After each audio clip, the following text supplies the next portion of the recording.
আসসালামু আলাইকুম। আশা করি আপনারা সবাই ভালো আছেন। আপনারা সবাই জানেন যে সাংবাদিক সম্পাদক মাহমুদুর রহমান সাহেব উনি একটি মামলায় জামিন চাইতে গিয়েছিলেন, তারপরে উনি কারাগারে আছেন। এই ঘটনা সবাইকে, আপনাদের অনেককে দুঃখ দিয়েছে, কাউকে ক্ষুব্ধ করেছে।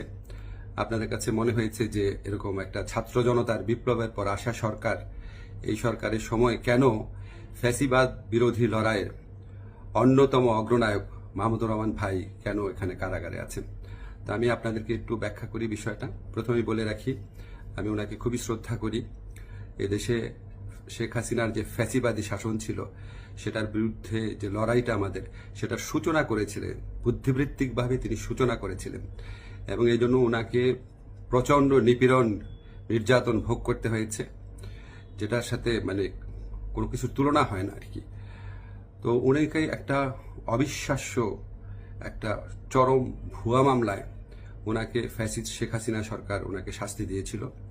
ট্রায়াল ইন অ্যাবসেন্সিয়া হয়েছিল, ওনার অবর্তমানে শাস্তি দিয়েছিল। অবিশ্বাস্য মামলা একটা, এবং এই মামলার মেরিট নিয়েও প্রশ্ন তোলা যেতে পারে, কিন্তু এই বিচার কার্যটা সম্পন্ন হয়ে গিয়েছিল এবং ওনাকে শাস্তি দেওয়া অলরেডি হয়ে গিয়েছিল। তো উনি যখন এখানে আপনার বাংলাদেশে আসলেন, আসার আগে কিছুদিন আগে ওনার স্ত্রী, আমাদের শ্রদ্ধেয় ভাবি, ওনার বিরুদ্ধেও একটা অত্যন্ত অগ্রহণযোগ্য ভিত্তিহীন মামলা করা হয়েছিল। তো উনি সেই মামলাতে সাজা স্থগিত করে আপিল করার জন্য আবেদন করেছিলেন। এই আবেদন কিন্তু আইন মন্ত্রণালয় অর্থাৎ আমার কাছে আসে না, এটা যায় স্বরাষ্ট্র মন্ত্রণালয়ের কাছে। স্বরাষ্ট্র মন্ত্রণালয় যখন আমাদের অভিমত চেয়েছে, আমরা ইতিবাচকভাবে এটা দেখার জন্য জোর সুপারিশ করেছি। আমাদের এই সুপারিশের ভিত্তিতে মাহমুদুর রহমান ভাইয়ের স্ত্রীর সাজা স্থগিত করে ওনাকে আপিল করার সুযোগ দেওয়া হয়। মাহমুদুর রহমান ভাই যেই মামলায় শাস্তি পেয়ে আজকে জেলে আছেন, এক্স্যাক্টলি এই মামলায় আরেকজন বরেণ্য সাংবাদিক শফিক রহমান, উনারও সাজা হয়েছিল। উনি ঠিক একইভাবে মাহমুদুর রহমান সাহেবের যে স্ত্রী আছে, উনি যেমন আবেদন করেছিলেন যে সাজা স্থগিত রেখে আপিল করার জন্য, উনি একইভাবে সেই আবেদন করেছিলেন। আমাদের আইন মন্ত্রণালয়ের মতামতের ভিত্তিতে শফিক রহমান সাহেবেরও সাজা স্থগিত করে ওনাকে মুক্ত মানুষ হিসাবে আপিল করার জন্য যে ওনার যে আবেদনটা ছিল সেটা অ্যাপ্রুভ করা হয়। মাহমুদুর রহমান ভাই এটা করেন নাই। আপনারা সবাই জানেন উনার অত্যন্ত স্ট্রং আত্মসম্মান বোধ, উনি খুব দৃঢ়চেতা মানুষ, খুবই দৃঢ়চেতা মানুষ, প্রচণ্ড দেশপ্রেমিক মানুষ। হয়তো উনার এই সমস্ত ব্যক্তিত্বের কারণে উনি মনে করেছেন উনি কোনো সাজা স্থগিতের আবেদন করবেন না, বা হয়তো যে কোনো কারণে হোক, আমি জানি না, উনি সাজা স্থগিত রেখে মুক্ত মানুষ হিসাবে আপিল করার কোনো আবেদন করেন নাই। ফলে এটা করার কোনো রকম স্কোপ কোনো মন্ত্রণালয়ের, কোনো সরকারের ছিল না। উনাকে যেই আদালত এই ভুয়া মামলাতে উনাকে শাস্তি দিয়েছিল, উনি সেই আদালতে জামিন চাইতে গেছেন। আমাদের ফৌজদারি কার্যবিধিতে আছে, যদি কোনো আদালত কাউকে 1 বছরের বেশি শাস্তি দেয়, ফৌজদারি মামলা যদি 1 বছরের বেশি শাস্তি দেয়, তাহলে সেই আদালত দোষী সাব্যস্ত ব্যক্তিকে জামিন দিতে পারবে না, জাস্ট পারবে না, কোনো স্কোপ নাই।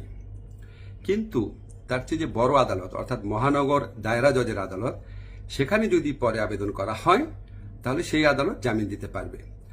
মাহমুদুর রহমান ভাইয়ের আইনজীবী যাতে মহানগর দায়রা জজের কোর্টে জামিনের আবেদন করতে পারেন, সেই জন্য রায় যেদিন হয়েছে ঠিক সেদিনই অত্যন্ত দ্রুততার সাথে ওনাকে সকল কাগজপত্র, রায় আদেশের কপি সহ পৌঁছে দেওয়া হয়েছে। আজকে আমি যখন আপনাদের সাথে কথা বলছি, আজকে হচ্ছে বুধবার। উনি যে কোনো কারণেই হোক উনি জামিনের আবেদন এখনো করেন নাই। জামিনের আবেদনটা করলে ওই আদালতের জামিন দেওয়ার এখতিয়ার আছে, এবং ওনার জামিন পাওয়ার পথ প্রশস্ত হবে। উনি মুক্তভাবে ওনার যে দেশপ্রেম থেকে, দায়িত্ববোধ থেকে, উনি ওনার সাংবাদিক হোক বা বুদ্ধিজীবী হোক বা ওপিনিয়ন মেকার হোক, উনি ওনার ভূমিকা পালন করতে পারবেন অচিরে, সে প্রত্যাশা করছি। আমি শুধু আপনাদেরকে একটা জিনিস একটু বোঝার জন্য অনুরোধ করছি। আমি আইন মন্ত্রণালয়ের দায়িত্ব পাওয়ার পর মাহমুদুর রহমান ভাইয়ের স্ত্রী ও সাংবাদিক শফিক রহমান, ওনারা যখনই আবেদন করেছেন সাজা স্থগিত করার, সেই আবেদনে আমাদের মতামতের ভিত্তিতে ওনাদের সাজা স্থগিত করা হয়েছে। মাহমুদুর রহমান ভাই এই আবেদন করলে অবশ্যই আইন মন্ত্রণালয় থেকে ওনার সাজা স্থগিতের জন্য আমরা সুপারিশ করতাম। আমরা সেই সুযোগ পাই নাই, এখানে আমাদের কিছু করার ছিল না। আমরা মনে করি যে মাহমুদুর রহমান ভাই উনি যত তাড়াতাড়ি, আমরা বলতে আমি নিজের কথা বলছি, যত তাড়াতাড়ি মুক্ত হয়ে আমাদের এই দেশ করার যুদ্ধে ওনার জায়গা থেকে নেতৃত্ব দিবেন, তত এটা দেশের জন্য মঙ্গলজনক। আমি আশা করব খুব দ্রুত ওনার জামিনের আবেদন করা হবে, যাতে ওনার জামিনের পথ প্রশস্ত হয়। সবাইকে ধন্যবাদ।